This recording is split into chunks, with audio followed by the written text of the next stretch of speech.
Hi, everyone, and welcome to the third edition of our Euros special podcast. I'm joined by my co host John and our special guest, former FIFA assistant referee Phil Sharp. Phil, how are you feeling after the England game yesterday? Yeah, it was great. I'm sure it's great for the whole nation that we beat Germany eventually in a tournament. Just the reaction on the TV, anybody that went to Wembley or was watching it was a great atmosphere. And if that didn't help the team, then nothing would help the team. It was brilliant. Yeah, no, and John, the next game, England Ukraine, is in Rome. Do you think that's going to have an impact on the English team, or you think we're going to still be strong going forward? I I don't know. I just feel like after yesterday's game, the team are going to be ridiculously hyped up. So I don't think it's going to affect anyone. Yeah, and do you envisage any changes? Yeah, Grealish to come in for someone. I just Grealish in there, please. Grealish needs to be in there. No, fair enough. So I'll just have a quick start. We've just had the round of 16. All of the games finished.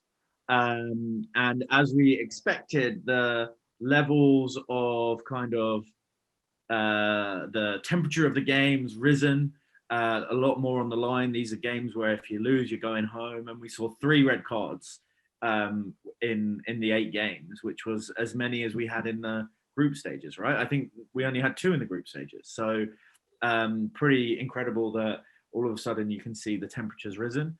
And so, yeah, we're heading into quarterfinals. There's Switzerland, Spain, Italy, Belgium, Czech Republic, Denmark, and England against Ukraine. Already, UEFA have announced 2 appointments. So Michael Oliver and his team have got another game. It's Switzerland against Spain, and the Slovakian Vincic and his team will be doing the Italy-Belgium game, which is probably, if we're honest, the tie of the round going into Friday night. So super excited to watch those games. And also, UEFA have announced a list of referees who are actually leaving us at this stage of the tournament. They are the Swedish referee Ekberg, the Portuguese Diaz, the French referee Turpin, which is a surprise because he did the Europa League final, the Israeli Grenfeld, the Romanian Kovacs, and probably the most surprising is the one that we tipped maybe for the final, which was the Spanish referee Laos, who did the Champions League final. So all of those guys are heading home. Phil, you've been in tournaments in the past, and at some stage you're going to have to go home. You know it. You were obviously lucky enough to stay till the end of one of the World Cups, but in the other tournaments you were at, what is that feeling when you're getting told actually now's the time to go home? Well, how it used to be, I don't know if it's still the same today, but all the match officials are in a big room, and the committee would read out the names just as a matter of fact who's going home. Okay. And basically it's almost like, right, go and pack your things, get your tickets sorted out to fly home, because I believe all the referees are staying in Turkey. Yeah. And so the referee teams, yeah, it's just, it's not necessarily that you've done anything wrong. They might have seen enough of you. From the list that you gave us there was a number of what I would call new names, and those guys have probably had a game or 2 for international tournament experience for the future. But the referees committee have decided that we don't need everybody to stay, and it's not because you've done something wrong or bad. It's just that we've decided on keeping these referees. And something that John alluded to before we came live today was, obviously, if England get to the final or the semi-final, then English referees will not be involved. Yeah. That's not to say they might go home, because if England were to get knocked out in the semi-final, then there's a chance for an English referee to do the final. So we spoke about this, I think maybe week 1 of the podcast, where we said that Mark Clattenburg had sort of wished secretly that England got knocked out so he could do the final. I personally wasn't like that. If I got to the final, brilliant. If I didn't, and I've had a good tournament, then that's good enough for me. And what's the feeling like when people go home? Is it sadness? Is there a lot of like conversations and hugs and stuff amongst the teams? Yeah, the camaraderie is, unbelievable. You'll have people waiting at the entrance of the hotel to see people off, and I'll see you again. Um, but then inside, sort of human, it's like, well, it's not me going, so I'm sorry to see you go. Well done for what you've done. And then what happens is that they get the group back together again. Right, we've got to refocus again, because we can't have people thinking about, oh well, a good colleague of mine has left and why have they left and I'm staying. Refereeing is just like playing. You have to refocus. I might have another game tomorrow, I've just got to get on with it. Brilliant. So we'll dive right into some of the incidents from the round of 16. We're going to focus predominantly on red cards, those red cards that were given, a couple that may have been given that weren't. But we'll start really quickly with one of the goals from the Wales-Denmark game, because that got a lot of attention, a lot of controversy around it, where I think it was Kiefer Moore looked to have been fouled in the build-up to Denmark's second goal. And lots of people talking about VAR and how VAR should have intervened because there was an attack, there was a foul in the attack. So let's just say I'm pretty confident everyone, or quite a lot of people would say, yeah, 60, 70, 80% would say maybe it was a foul, if you agree with that. The reason VAR didn't intervene was because what's known as the attacking phase of play, the APP. So this is something that basically when a goal gets scored, every goal is checked. And what VAR has to do is make a decision, a subjective decision, and how far back they need to go in the footage to be able to understand, what am I checking?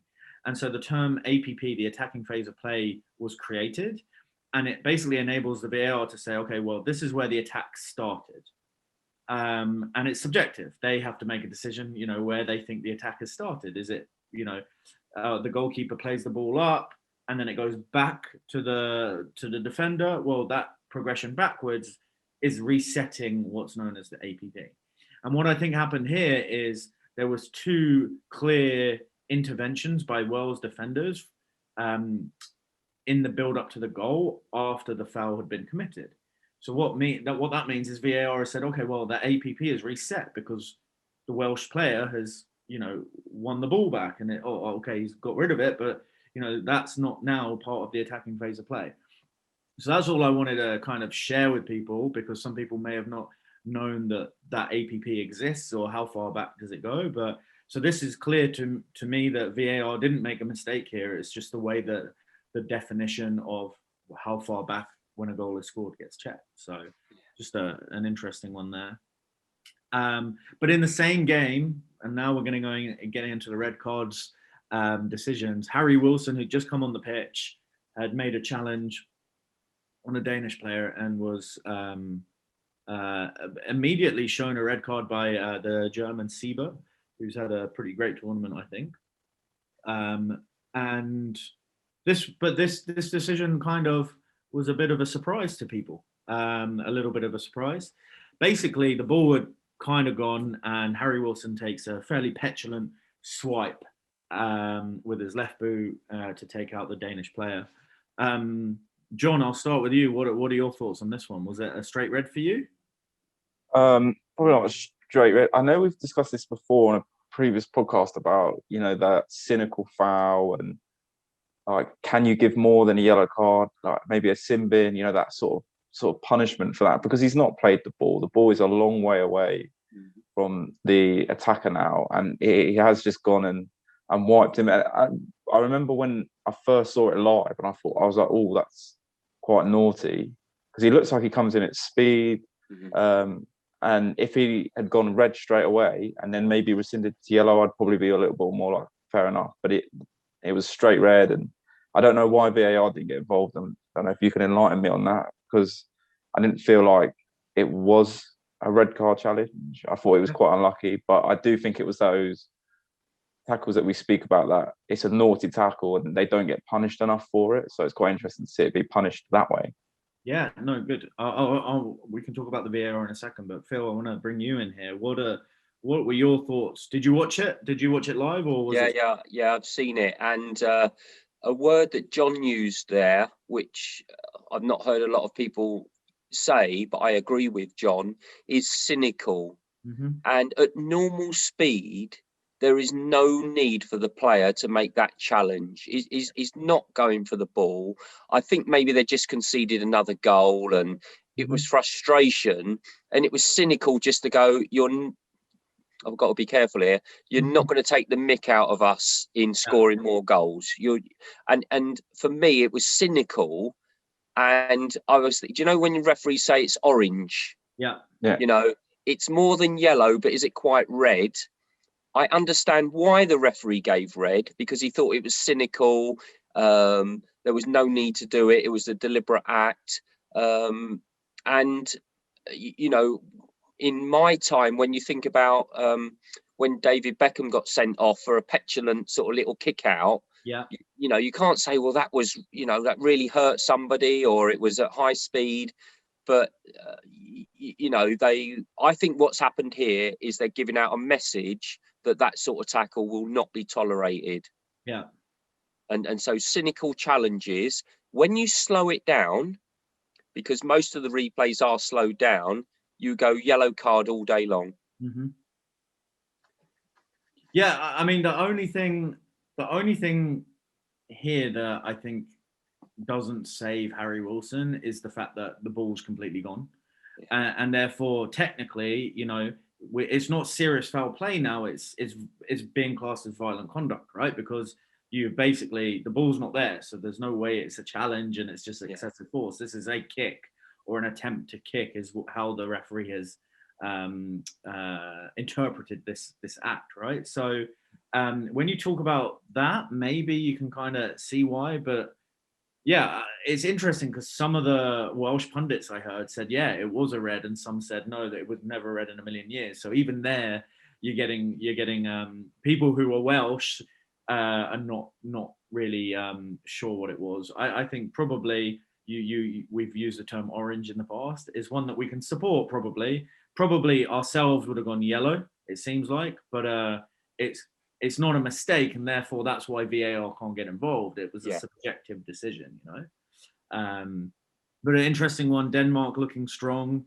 Obviously had that pretty traumatic incident in the first game. So you know, from what they've gone through, who knows? They could be. There were many people who tipped them as dark horses at the start. So who knows how they got off. Yeah, you sort of, if England, you know, were not to progress, then I think a lot of people would be backing and supporting Denmark. Just everything that we all feel for them, you know, the way that they've turned it round from having 2 losses on their way out of the tournament, and now it's almost like they're playing with a passion and a desire that you can't buy. You know, it's coming from within, and it's great to watch. And I've really enjoyed watching them playing their other games. And they scored two games now with 4 goals, which is incredible. And I saw a stat after that game; they were the first team in the Euros history to score 4 goals twice. And then later that afternoon, Spain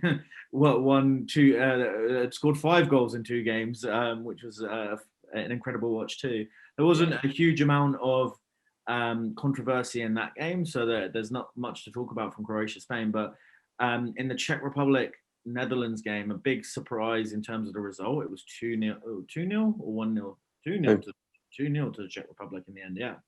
But it really swung on a decision in the second half where a ball was played behind the Netherlands defense. As the Czech Republic attacker was trying to win the ball, the Juventus defender was slipping and deliberately handled the ball. Initially, this was given as a yellow card, but after VAR's intervention, and the VAR, I think, was Stuart Atwell on the day, the referee went over, reviewed it, and decided it was a red card for denying an obvious goal-scoring opportunity. To me, this got so much praise from refereeing colleagues. You know, were messaging me saying, "Hey, did you see that incident?" Because it, you know. I find Dogzo is one of the hardest to give as a referee, because you've got to kind of you're so focused on the challenge that you've also got to remember, oh wait, there could be a Dogzo situation here, that you need to look narrow at the challenge, but also wide at the perspective of what's going on. And it's a really difficult skill to be able to master and take a snapshot, a picture at that point. So I can understand why the referee initially went yellow. But Phil, was this an obvious red card once you saw it back? Once I saw it back, yes. But real time, I'm thinking yellow card. Yeah. And I think that's why the referee gave a yellow card. And in England, you know, VAR has been criticised by the time it takes to make decisions and even some of the decisions. But what the Euros have definitely shown is that the VAR operatives are communicating to the referee to say, I think you need to have a look at this, and then make up a decision. Because as the VAR operative, I could be telling you all the decisions, you know, and you're not actually refereeing the game. And I think that's something that we've missed in England, with the referee going to the monitor, seeing it for themselves and making the decision themselves, rather than just being told in their ear it's a penalty or a red card.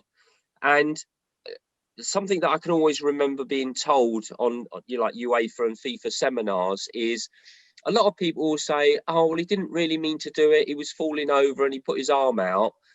I think he deliberately stopped the ball with the arm. It was a deliberate act. And what you have to then remember is, if that act had not happened, would the attacker have got the ball and had a obvious goal scoring opportunity? And I think yes. So not, oh, they were falling over and, you know, let's just take away what actually happened. If you take that away and the handball had not happened, would the attacker have got the ball and had an obvious goal scoring opportunity? Yes. And I think that's why the referee made an immediate decision, rather than spending 10 minutes going, oh, well, they might have or might not. And that's what we as referees have to remember when we're making decisions. We have a second to make a decision, and we don't luckily have VAR to support us on grassroots pitches. So I agree with the decision. Yeah, no, me too. John, Dogzo, am I right in saying it's really hard to pick up? Like, what are your tips on, like, do you kind of in your head talk to yourself, say, oh, if a challenge goes on here, maybe I need to be considering Dogzo? Yeah, like, especially the higher up you go, the quicker the game gets. Like, you've got to be talking to yourself the whole way. So there was a clip that I think I took from Michael Oliver. He does that FA Cup final where he's screaming down the mic, Dogzo, Dogzo, Dogzo, and not now. You know, and in your head you're thinking, right, if the tackle goes in, it's a Dogzo, it's a Dogzo, it's a Dogzo. And then you think to yourself, actually now it's not. So that when you blow the whistle, the last thing you've thought of is it's not a Dogzo or it's a Dogzo. So you're already in that mindset of, you know, it's ticking the boxes already when I'm running. Yeah. So you're almost one step ahead. Yeah, I agree with the decision. I think it's got it right. At speed, you wouldn't know that it was a deliberate handball. And I think that's where VAR's come in perfectly. Yeah. And Phil, is that something that you would do as an assistant referee as well, just so that you, like that, talking to yourself around Dogzo, just to help yourself if the referee was to kind of ask you for that information? Yeah, I think that with experience, a bit like offside, you're talking in your head, offside, not offside, if there's an attacker in offside position. And likewise, when an attacker's through on goal, because even now in referees' instructions, they're basically saying, if you haven't got communications and you haven't got buzzer flags, then you know, a penalty kick is easy. We put the flag up and we run to the corner flag. And if it's a free kick outside the area, then we take a big step to our left. So we've already got that for body language indication.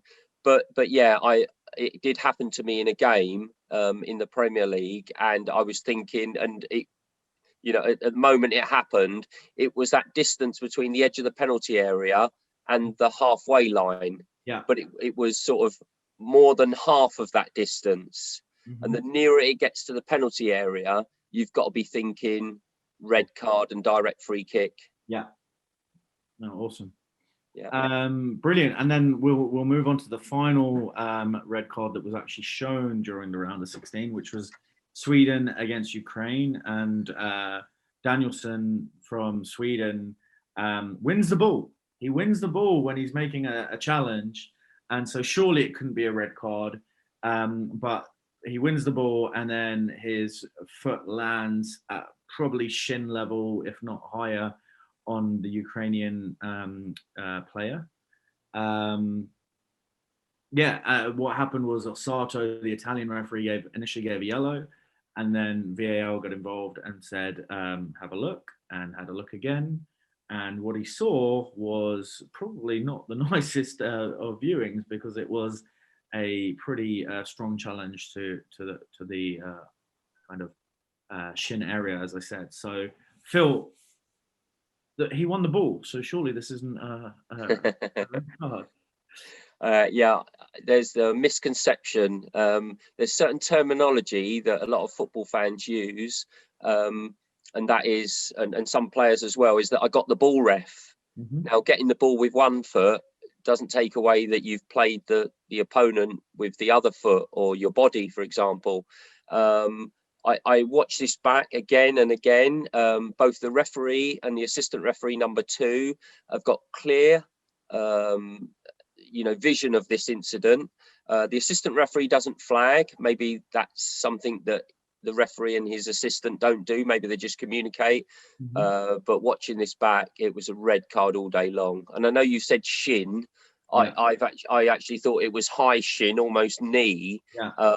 And we've spoken about how we detect these things as referees, and you're not just looking at the challenge and, oh yes, I got the ball. It's how did the player come into the challenge. I think he was overstretching. He had a straight leg. His foot was at 90 degrees to his leg, so his studs were making full contact with the opponent. The other thing, and we can't always use this, but the other Ukrainian players that were nearby were incensed. Mm-hmm. It wasn't just, oh, referee, you're going to give us a free kick for that. They were really incensed. And when you see it back, it's red card all day long. And I wouldn't be surprised if that clip is used in future UEFA videos. What's a red card challenge? Yeah. Because it's so obvious that once you see it again. Yeah, it's really interesting, John, because we spoke about one of these that happened in the Premier League, right? It was Declan Rice against Chelsea, I believe. I think it was, or was it Chilwell? I can't remember. It was definitely one that happened like this, where he wins the ball, follows through onto the player, and then it actually got rescinded, right? It actually got rescinded, even though it was very similar. Well, it wasn't nowhere near as bad as this. But has it happened in your games, John, where like a player's won the ball, but then they progressed and made a foul that you've had to give a card? And how do you sell that?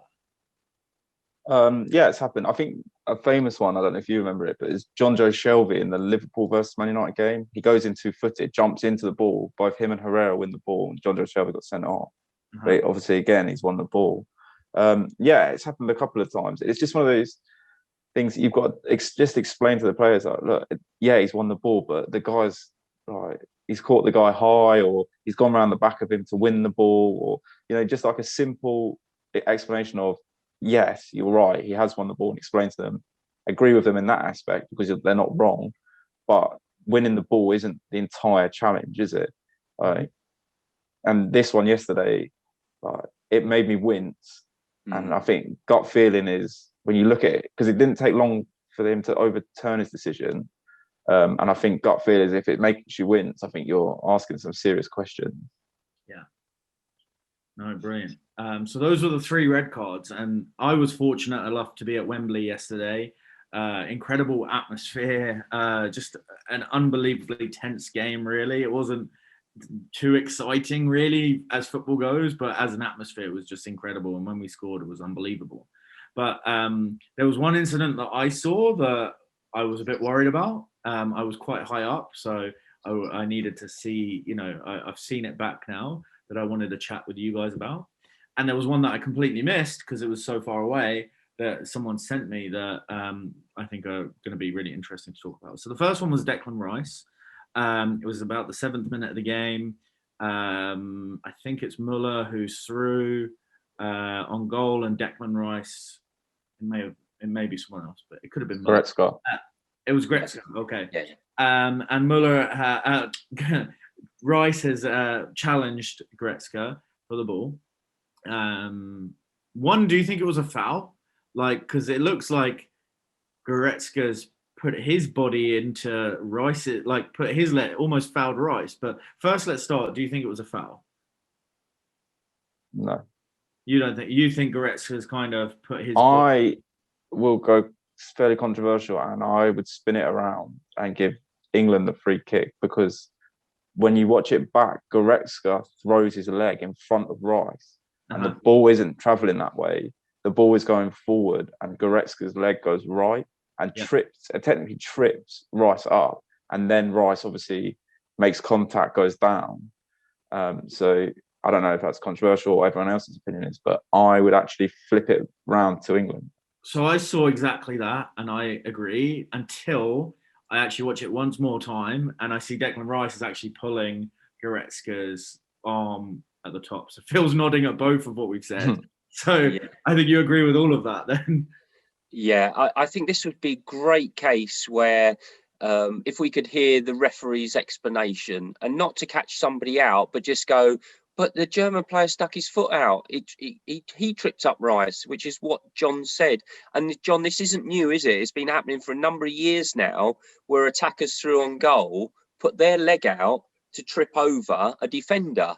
Mm-hmm. But I don't think anyone yet has given a free kick against an attacker, because it'd be like a test case, wouldn't it? But the thing that you see from the camera angle, let's just say from the goal, is that the German player's shirt moves, and it comes up from his shorts, and you're going, oh, did Rice grab hold of like his sleeve or like underneath his shirt?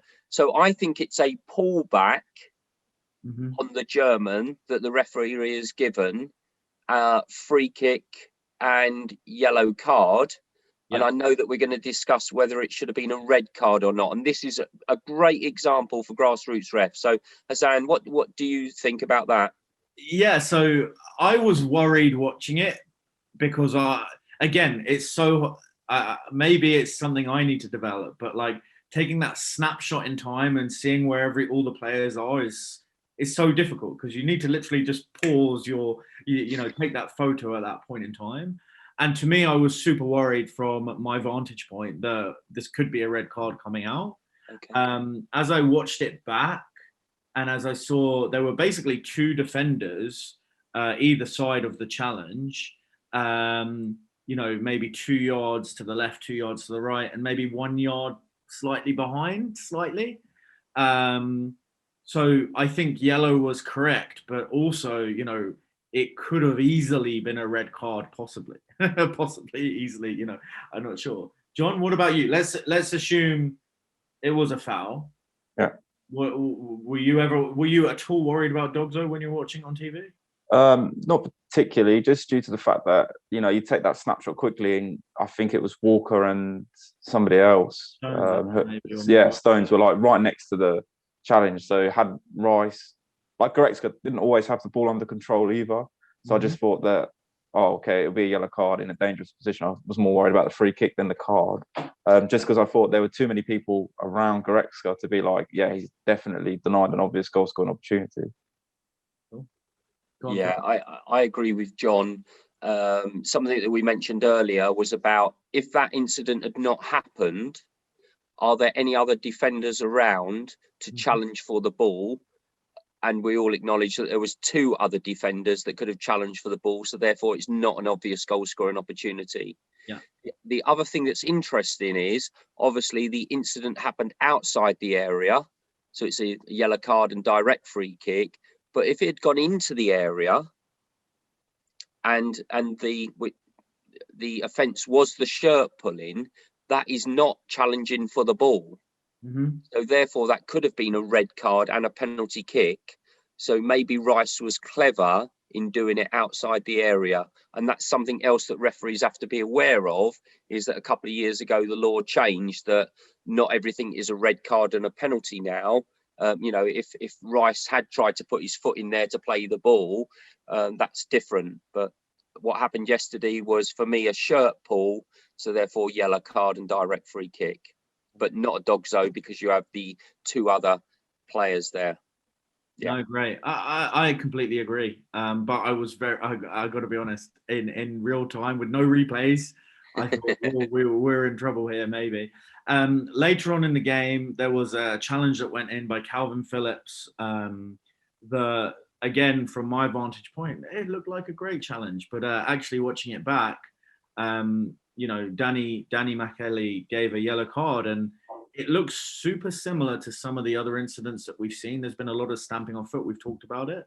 But this looked more like the Ampadu challenge in the Wales-Italy game than it did of any of the yellow cards given. So someone sent me the clip, and I thought, we may have got away with one there. John, again, I didn't watch the highlights or the game live. So did they even focus on that in the game? It's funny you should say that, because when I sent you the notes for today, you put back saying Calvin Phillips red card, and I was like, wait, what's going on here? And I would agree that it's very similar to Ampadu's challenge and probably should be a red card. It's almost identical to Ampadu's. He's hit him high and he's gone down at some sort of speed as well. Like the foot's gone down, not across, which is exactly the same as what Ampadu did. He went down onto the player's foot. So yeah, I do feel like we have got away with one there. There you go. And Phil, are we making stuff up? No, it's a red card because of where he's caught the player. And the other thing is, it's great when you're watching it on TV because you get so many different angles. Is that Phillips' boot actually goes over the top of the ball. Yeah. So he doesn't play through the ball and we'll say accidentally catch the player, whether he's gone in too quick or the ball's moved, but he's gone over the top of the ball. He probably catches the top of the ball, and then his studs catch the opponent on the high part of the foot and the lower leg. Yeah. And as you say, if we were having consistency, then that would be a red card offence. If he'd caught him on the boot, on the the toe or something like that, we might be saying, oh, it's a yellow card because that's what we've been doing throughout the tournament. So I think that those sort of clips in the referees, hotel, in the seminars would be shown as, well, we've given this as red and we've given that as yellow. So we need to have consistency for the quarterfinal, semi and the final. So that would definitely be highlighted internally.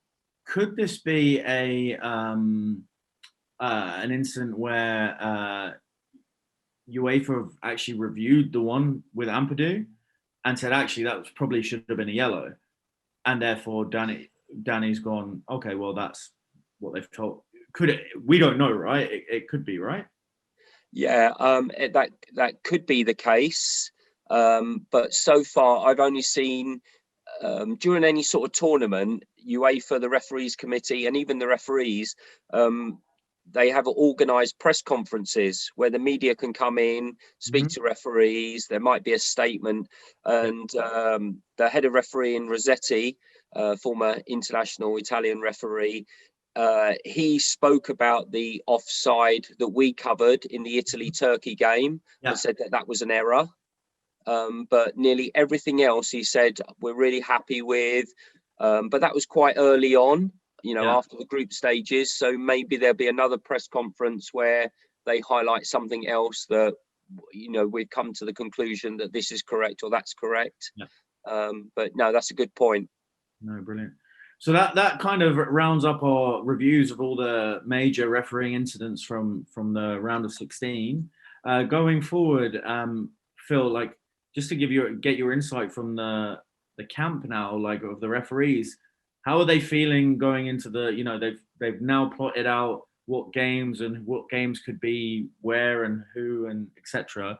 So as a referee, are you just waiting to see what you get, or are you literally thinking, okay, maybe it could be these, so I'm going to study up on this team? Or how do the referees kind of think about what games they could get? Yeah, that's a really good question. We've mentioned before that you're not going to do your own country. So, if Italy get to the final, then it won't be an Italian referee. And if England get to the final, then we've got two guys. Yeah. But what's been great is that with the two referees, Anthony Taylor and Michael Oliver, is that UEFA know that they're top referees. So why would you send them home now when, if England don't get to the final, we've got 2 top referees that we could have? So it's you're saving that, so that's really good. The referees are going to train every day. They're going to work every day, preparing for their games. In France in 2016 in the Euros, there I was working as the assistant referee coach, and they had 2 guys again from Italy that their job was match analysts, and they put together little dossiers on all of the teams. So so this is how, say, Iceland play. This is how England play. And then what they do is that they get the referee and the assistants, the 4th official, in with the analysis, and they'd go through how these teams play. And that way you can prepare yourself. Some referees did this themselves through, obviously, the internet now has got so many portals that you can get onto, but UEFA were doing it themselves.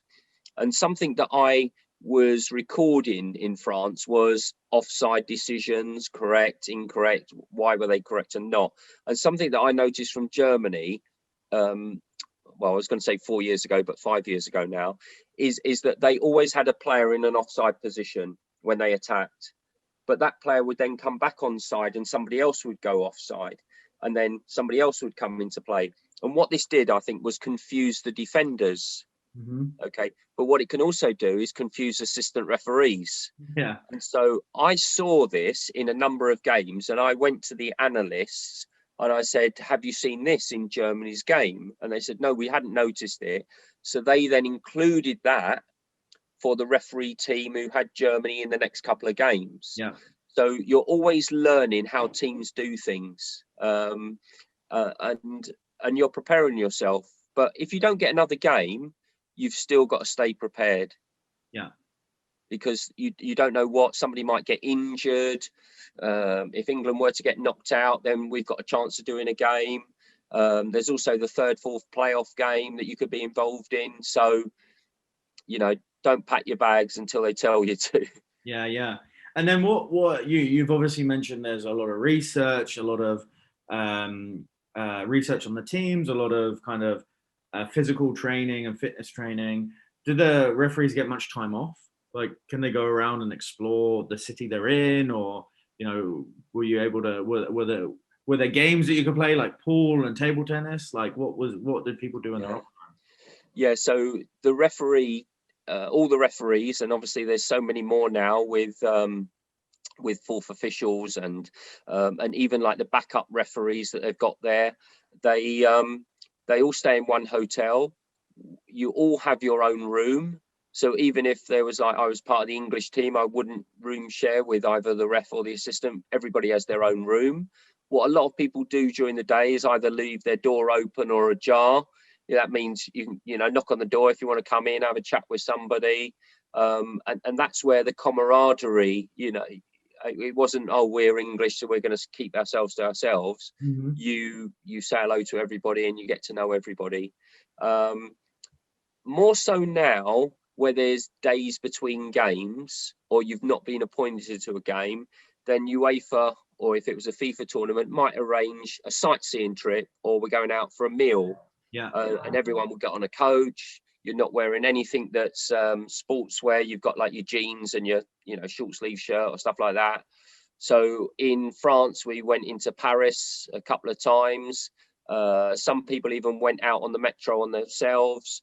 It's not strict, but there's got to be an element of responsibility and trust. And there was an opportunity. They're not going out drinking and stuff like this. No, because if you was to have a drink in your room or at the hotel, then that's within. But if you go into the city and you get drunk, and the world's media are taking pictures of you, you're likely to be getting your plane ticket home because you're not acting in the best image of the game or for referees. So you're there to do a job, and you're there to conduct yourself appropriately.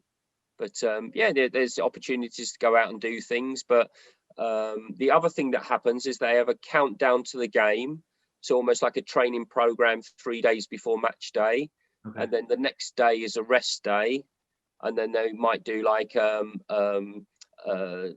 cycling session or a sauna session or jacuzzi or swimming pool, so that you're recovering after the match. So everything builds up to the game, and then after the game it's relaxed down, but best preparing you for the next appointment. Awesome. And then in terms of the fitness, do the referees and the assistant referees train together, or do they train separately? Yeah, there's two types of things that happen. One is physical fitness. Yeah. So everybody's doing that together, and they try to make that fun. And some of that might have been in the swimming pool or on bikes. So we're going out for a bike ride, and that was interesting because not everybody had ridden a bike before. People's chains were coming off, and people were going really fast, and so we had to be a bit careful. But then there was what I call outdoor practical training that was specific to referee movement, getting in the best position to make the best decision. And for me, with the assistants, it wasn't just offside, it was about being in the best position to help the referee. And what we did for a number of years was actually, let's just say, call in 2 local football teams, because it's no good having referees or just people off the street acting as players. You need actual players doing things, and you show them on a clipboard, could you do this for us for a free kick? Because we're seeing loads of free kicks, and we're now seeing the defending team, as we did with England last night, have a player lying down behind, and that's to stop when the wall jumps up, the attacking team kick the ball along the ground. So all those things we do practical training to best prepare us for match scenarios. Brilliant, Phil. Thanks so much for joining us this week and talking through the clips and giving your insights. It's phenomenal. We'll get loads more next week when we talk about the quarterfinals. But yes, thanks for everyone for listening. We've got 4 games to go, and then we'll be back next week to review those. And hopefully we'll be talking about another England win. Let's fingers crossed. But everyone take care, and we'll see you next week. Yeah, take care, guys. Stay safe.